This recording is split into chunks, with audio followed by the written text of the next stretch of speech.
अरे यही तो अपनी पुलिस की असली निशानी है। जब सब कुछ खत्म हो जाता है उसके बाद पुलिस आती है।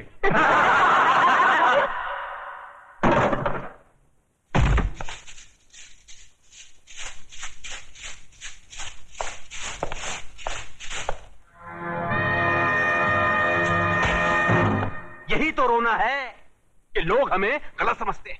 हमारी योजनाएं लोगों की समझ में नहीं आती। अब आप ही बताइए, झोपड़पट्टी की जगह साफ सुथरी कॉलोनी बने, टूटे फूटे गांव की जगह राहगीरों के लिए रिसोर्ट बने, इसमें देश की तरक्की नहीं है? बोलिए। पर लोग तो कहते हैं इसमें आपकी तरक्की ज्यादा होती है। सारा धन आप सब लोग मिलकर बटोर लेते हैं और डकार तक नहीं लेते।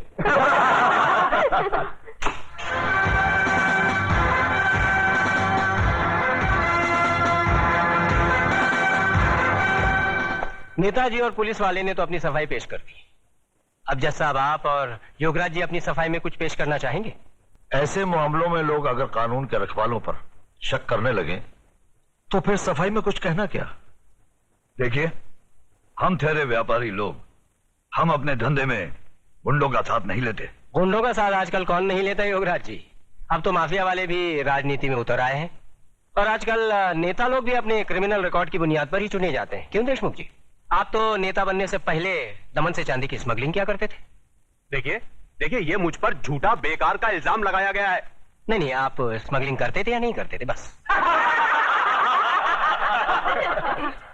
वैसे मैं भी इस बात को नहीं मानता, क्योंकि हर बड़े नेता को बदनाम करने के लिए लोग कुछ भी बोलते हैं। क्यों चंद्रसेन जी? एकदम सच बोलता है। आपके हर सवाल का मैं एक ही जवाब दूंगा कि अगर जनता की नजर में हम गुनहगार हैं तो फिर जनता खामोश क्यों है? बोलिए, क्यों हमें पिछले 15 साल से इस राज्य में चुनाव जिता रही है? जज साहब, हम पर लगाए गए सारे इल्जाम बेबुनियाद हैं। हमारी सफाई में मेरा यही जवाब है। अब फैसला आपके और जनता के हाथ में है। सुनाइए। अरे असली अदालत आज तक हमारे खिलाफ फैसला नहीं सुना सकी तो ये जनता की अदालत क्या खास सुनाएगी? देशमुख, तुम कभी कभी सच बोलता है।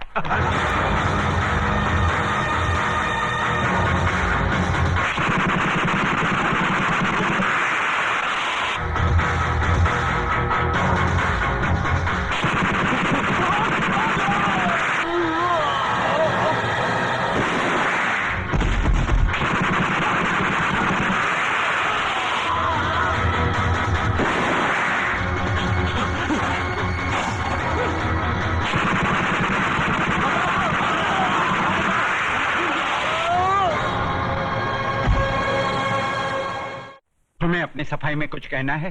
क्या कहना? जो करना था कर दिया, जो किया वो सोच समझ कर किया। अब कहना आपको है। फैसला सुना दीजिए, मुझे मंजूर है। कुछ बोलता नहीं है, कुछ बोलता तो नहीं है, लेकिन ये ऑर्डर। आज न्यायमूर्ति श्री विश्वनाथ सिंह ने अदालत में मंत्री श्री बबन राव देशमुख, विपक्ष के नेता श्री चंद्रसेन आजाद, न्यायमूर्ति श्री हुकम अली जाबिर, इंस्पेक्टर सत्यवादी दुबे, प्रख्यात बिल्डर योगराज और कुख्यात सरगना चतुर सिंह चिता के कातिल प्रताप नारायण तिलक को फांसी की सजा सुनाई।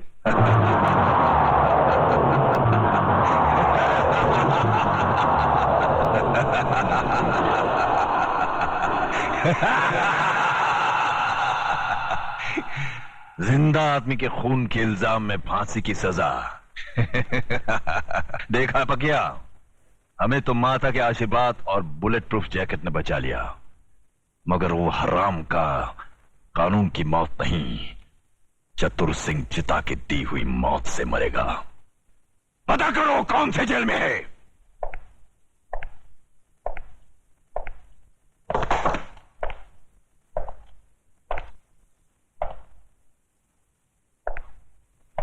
प्रताप, तुम्हारी फांसी का दिन मुकर्रर हो गया है। अगर कोई आखिरी ख्वाहिश है तो बता दो, वो भी पूरी कर दी जाएगी। यहां ऐसे घुटन सी होती है। मैं इन चार दीवारियों में मरना नहीं चाहता। मुझे वहीं फांसी दे दो, क्रांति मैदान में, सबके सामने, जहां से इस देश में क्रांति की शुरुआत हुई थी। यहां ऐसे मरो तो जरा ज्यादा मरो, इतना सा मरने से क्या फायदा। सर, प्रताप से कोई मिलने आया है, मिलने दो।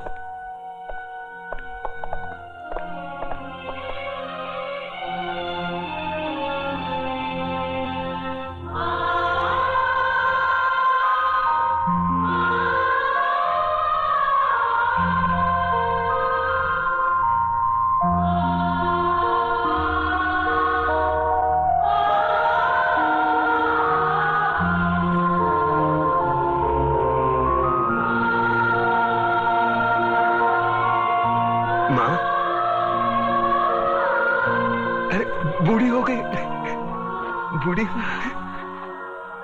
रो काय को रही तू? नहीं रे, ये तो खुशी के आंसू है। सोचा था जिंदगी भर तेरा मुंह नहीं देखूंगी, लेकिन तेरे बारे में अखबार में पढ़ा तो रहा नहीं गया मुझसे, और मैं चली आई अपने बेटे के पास। कैसा है रे तू? बेटा, आज तूने तिलक खानदान के नाम पर सचमुच यश का तिलक लगा दिया। मैं खुश हूँ, बहुत खुश हूँ। अब तो भगवान से यही प्रार्थना करूंगी कि तुझे जन्मों जन्म मेरा ही बेटा बना कर। नहीं माँ, अगले जन्म में किसी मंदिर या मस्जिद की ईंट बनकर जिंदगी भर वहां रोता रहूंगा। इस जिंदगी का रोना मेरा बाकी है।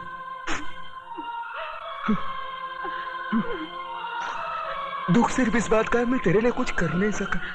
नहीं बेटा, तूने बहुत कुछ किया, मुझे सब कुछ मिल गया। तेरे दादाजी की आत्मा को भी शांति मिल गई। बस अफसोस एक ही बात का रहेगा कि तिलक खानदान का दिया जलाने वाला कोई नहीं रहेगा, कोई नहीं रहेगा।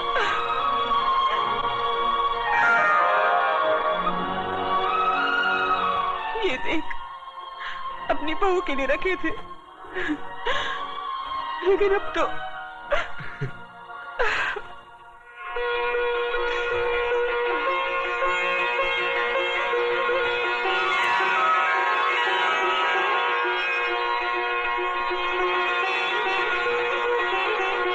माँ, ये कलम वाली बाई मेघा लिखती है,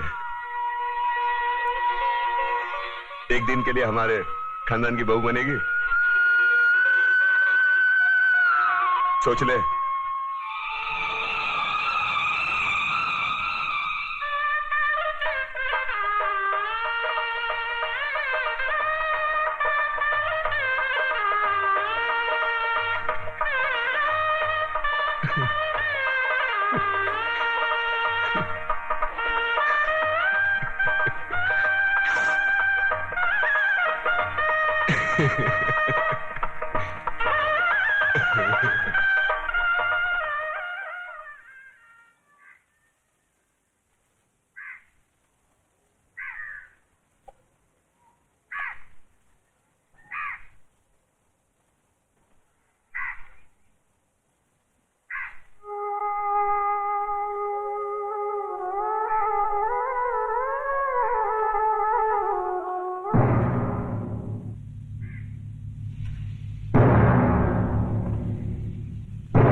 आ गए मेरी मौत का तमाशा देखने।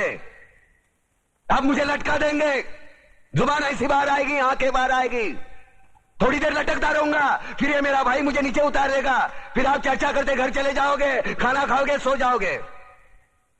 तुम्हारी ये नामर्दानगी, बुज़दिली एक दिन इस देश की मौत का तमाशा इसी खामोशी से देखेगी।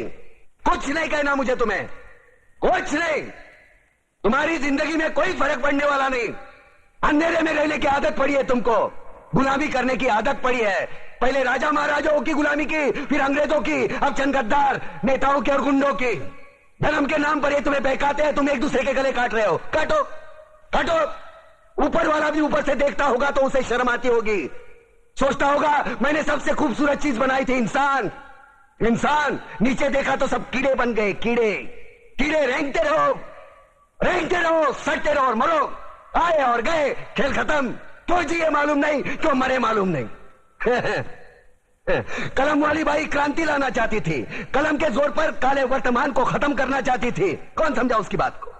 सब साले मुर्दे, जिंदा लाशें। किसे जगाती वो? मैं जाग गया, कुछ अच्छा काम करके जा रहा हूं, सुकून है। लेकिन ध्यान में रखना, तुम्हारी ये खामोशी कल तुम्हारे बच्चों के लिए रोना बन जाएगी। ये कानून वाले, वर्दी वाले नेता, इन्होंने अपना ईमान बेच दिया। एक दूसरे को जलाते वक्त तुम्हारा ईमान कहां गया था? भाड़ में।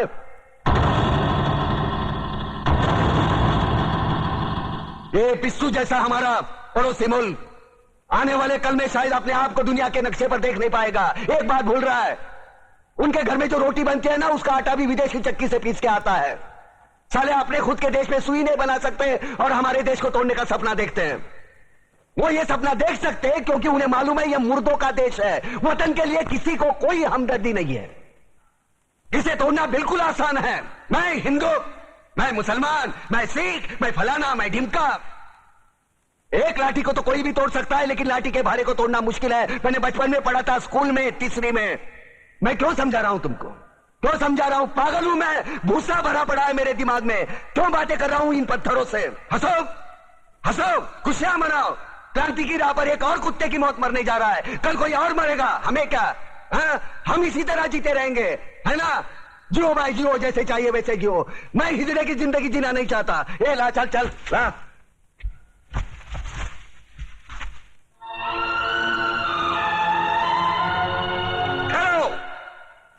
ये फांसी नहीं हो सकती। उन देशद्रोहियों के खिलाफ जो सरकार को सबूत मिले हैं, उससे साबित होता है कि प्रताप ने उनको मारकर देश का उद्धार किया है। इसलिए भारत के राष्ट्रपति ने उसकी सजा माफ कर दी। ये रहे उसके कागजात।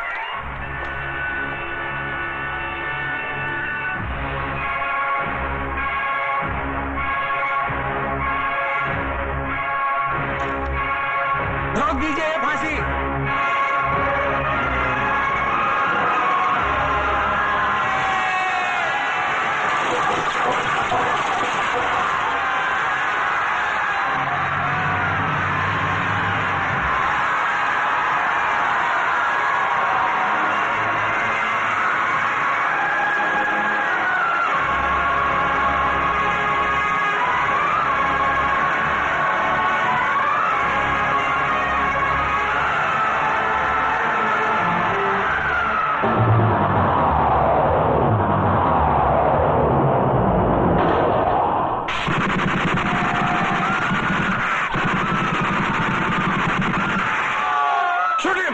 खबरदार कमिश्नर, लाशों के ढेर बिछा दूंगा अगर हमारे बीच में आया तो।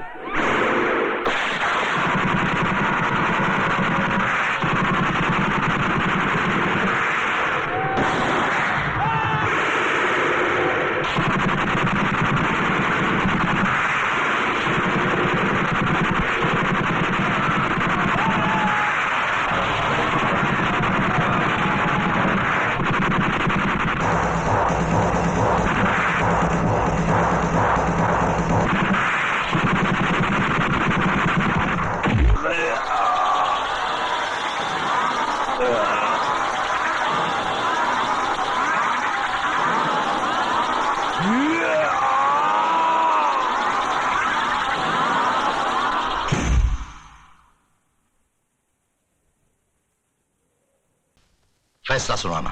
जानती हूँ जज साहब, अच्छी तरह जानती हूँ कि इस बार भी आपने पैसे खाकर बड़े होशियारी से शुक्रवार की शाम को यह फैसला सुना दिया। आज सैटरडे है, कल संडे और परसों नवरात्रि की छुट्टी। लेकिन इतना याद रखना जज साहब, ये जो गरीबों की बद्दुआएं और चीखें हैं ना, ये साए नहीं जाती। और जब ऊपर वाला अपना फैसला सुनाएगा, तुम भी बच नहीं पाओगे। चतुर सिंह, ऊपर वाले के हाथ से तू बचे ना बचे, लेकिन मेरे हाथ से तेरे को कोई नहीं बचा सकता। अगर एक बाप की औलाद है तो एक बार मेरे सामने आकर दिखा। तू भौंकता बहुत है आराम के, और भौंकने वाले कुत्ते हमें पसंद नहीं। दादा का खून हो गया। किसने किया खून? अरे छोड़ो ये सब बातें। मुझे तो चिंता यह है कि शहर का क्या होगा, हम सब का क्या होगा। बहस मत करो कमिश्नर। जो आदमी चतुर सिंह जैसे खतरनाक आदमी की चिता जला सकता है, वो तो हमको कभी भी शमशान घाट पहुंचा सकता है। मगर ऐसा हरगिज नहीं होगा सर। सुनो सुनो कमिश्नर, कल टीवी सेंटर में जनता की अदालत प्रोग्राम में हम सब लोगों का इंटरव्यू है। ऐसा बंदोबस्त होना चाहिए वहां पर कि परिंदा भी पर न मार सके, समझे?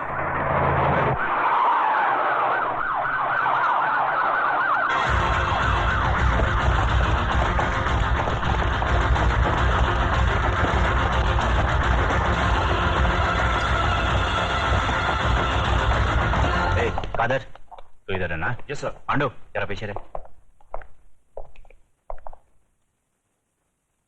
आज जनता की अदालत में जनता के सामने जनता के प्रतिनिधि मंत्री श्री बबन राव देशमुख, विपक्ष के नेता श्री चंद्रसेन आजाद, कानून के रक्षक इंस्पेक्टर सत्यवादी दुबे, न्यायमूर्ति श्री हुकम अली जाबिर तथा इस शहर के सबसे बड़े बिल्डर मिस्टर योगराज अपराधी के रूप में यहाँ मौजूद हैं। इन सब पर यह आरोप लगाया गया है कि शहर में जो हाल ही में दंगे फसाद हुए हैं, जो हत्याएं हुई थी, वह सब इनकी मिलीभगत थी। क्या ये सच है देशमुख जी? लोग आजकल राजनीति को, कानून को और पुलिस को गांधी जी के 3 बंदर कहते हैं। वो बंदर जिनके सामने सब कुछ होते हुए भी न कुछ सुनते हैं, न देखते हैं और न कुछ कहते हैं। देखिए साहब, हमारे यहाँ लोकशाही है और लोकशाही में हर किसी को कुछ भी पूछने का और कहने का पूरा अधिकार होता है। मैं आपकी इस बात से बिल्कुल सहमत नहीं हूं।